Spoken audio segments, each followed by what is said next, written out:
अस्सलाम वालेकुम। करेक्शन का रूल नंबर हमारा 9 है और इस रूल में हम ये सीख रहे हैं कि some words do not take preposition after them, कि कुछ ऐसे वर्ड्स हैं जिनको जब हम लिखते हैं तो उसके बाद हम प्रेपोजिशन का यूज़ नहीं करते। लेकिन ये जो है ऐसे रूल को हम समझ रहे हैं कि जिसकी मिस्टेक बहुत ज़्यादा होती है और ऐसे अल्फाज जो हैं उनके बाद स्टूडेंट हर सूरत कोई ना कोई प्रेपोजिशन का यूज़ लाजमी कर देते हैं। अब सारे वो वर्ड तो नहीं लिखे जा सकते, 2-3 लिखे हैं समझने के लिए, ताकि आप इन वर्ड्स का ख्याल रखें। मज़ीद आप वो वर्ड सर्च कर सकते हैं। तो यहाँ पर वर्ड जो है वो हेट लिखा है, मैरी लिखा है, लव लिखा है, एक्सेट्रा और भी वर्ड्स हैं। तो अब ये जो वर्ड्स हैं इनके बाद हमने प्रेपोजिशन इन है, ऑन है, फॉर है, फ्रॉम है, विद है, टू है, ये जो प्रेपोजिशंस हैं इनका यूज़ नहीं करना बिल्कुल।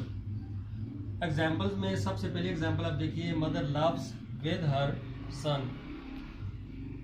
इस सेंटेंस के अंदर देखिए कि जो वर्ड्स है हमारा वो क्या है, लव।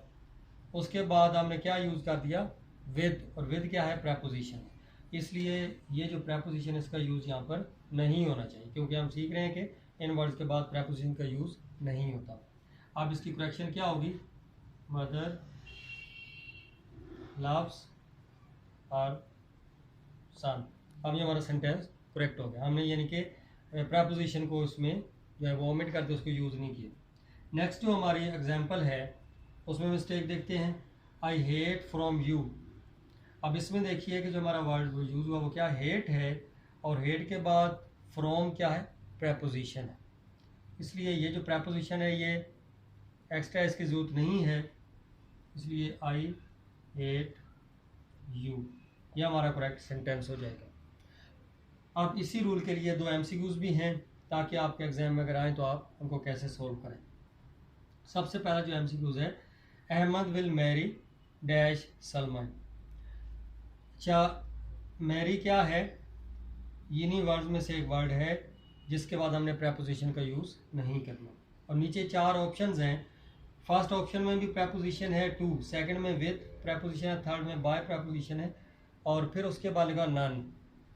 अब देखें, क्योंकि रूल हम वो सीख रहे हैं जिसमें इन वर्ड्स के बाद प्रेपोजिशन का यूज़ है ही नहीं।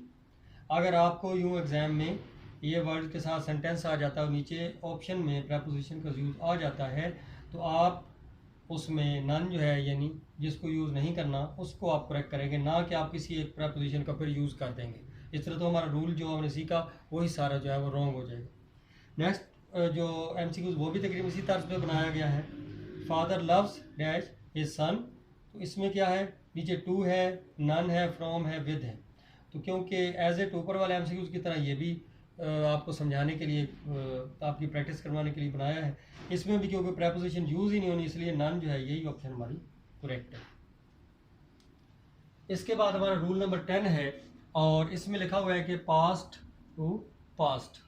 अब इस पास्ट और फिर पास्ट का मतलब क्या है कि अगर एक सेंटेंस के 2 पार्ट हों तो आपने देखना है कि उसके फर्स्ट पार्ट में क्या है। अगर उसके फर्स्ट पार्ट में पास्ट टेंस यूज़ हुआ है, पास्ट की कोई भी शक्ल आई है, चाहे पास्ट इंडेफिनिट हो, कॉन्टीन्यूस हो, परफेक्ट हो, परफेक्ट कॉन्टीन्यूस, कोई भी पास्ट हो, तो आपने उस सेंटेंस का जो अगला पार्ट है उसको भी पास्ट में कन्वर्ट कर देना है। उसके अगले पार्ट में बेशक प्रेजेंट है या फ्यूचर है तो आपने उसको पास्ट में ही कन्वर्ट हर सूरत करना है। अच्छा, ये इसकी स्टेटमेंट लिखी है, if first part of sentence is past tense, अगर किसी सेंटेंस का पहला ऐसा पास्ट में है so second part must be in past tense. तो सेकंड पार्ट को भी हमें हर सूरत क्या करना है, पास्ट टेंस में ही कन्वर्ट करना है। अगर सेकंड पार्ट में हम प्रेजेंट या फ्यूचर टेंस लिखते हैं तो हमारा वो सेंटेंस रॉन्ग हो जाएगा। एग्जाम्पल से सीखते हैं और एग्जाम्पल से मिस्टेक भी जो है वो उसको देख के उसको करेक्ट करने की कोशिश करते हैं। I did not go to office because I am ill. इस सेंटेंस में देखें जो पहला पार्ट है वो ये है, I did not go to office. अब डिड नॉट जो है ये क्या है, पास्ट इंडेफिनिट है। और आगे देखिए बिकॉज आई एम इल, तो एम क्या है, प्रेजेंट है। तो इसलिए हमें क्या करना है कि इस एम को सारा सेंटेंस हम ऐसे ही एज इट लिख के आगे क्या कर देंगे, बिकॉज आई एम को हम किस में कन्वर्ट कर देंगे, पास्ट में, आई वॉज इल। इस तरह हमारा ये करेक्ट हो जाएगा। स्टार्ट वाला सेंटेंस हमारा ऐसे ही रहेगा। इसके बाद Alia made tea and also makes coffee. इसमें इस सेंटेंस में आप गौर करें कि आलिया मेड, मेड क्या है, पास्ट है, और आगे मेक्स ये क्या है, प्रेजेंट है। इसलिए हमने क्या करना है, ये सेंटेंस सारा एज इट लिख के यहाँ तक आगे ये जो मेक्स है इसको किस में कन्वर्ट कर देना है, पास्ट में। तो हमारा ये सेंटेंस जो है अभी करेक्ट हो जाए, यानी पहला सा पास्ट है, अगला भी पास्ट है। तो एमसीक्यूज भी इसके हैं, I could pass exam because, sorry he could pass exam because he sharp. अच्छा, इसमें पास्ट है कुड, आगे भी हमने यहाँ पर क्या लगाना है, पास्ट, इज है, एम है, ये दोनों प्रेजेंट है, नहीं लग सकते, विल फ्यूचर है, नहीं लग सकता, इसलिए वाज क्या है, पास, ये करेक्ट है। दूसरा एमसीक्यूज जो है, they ran the people also dash the animal, उन्होंने लोगों को भगाया, आगे एनिमल्स हैं, तो रन फर्स्ट फॉर्म है, रन फर्स्ट के साथ इजाफा है यानी प्रेजेंट है, और रनिंग आईएनजी है, इसलिए रैन इसमें पास्ट है, तो ये हमारा करेक्ट, पहले सा पास्ट, दूसरा भी पास्ट। ये रूल भी उम्मीद है आपको समझ में आ गया होगा। नेक्स्ट रूल जो है वो इंशाल्लाह उसके साथ आ जाएगा। अल्लाह हाफ़िज़।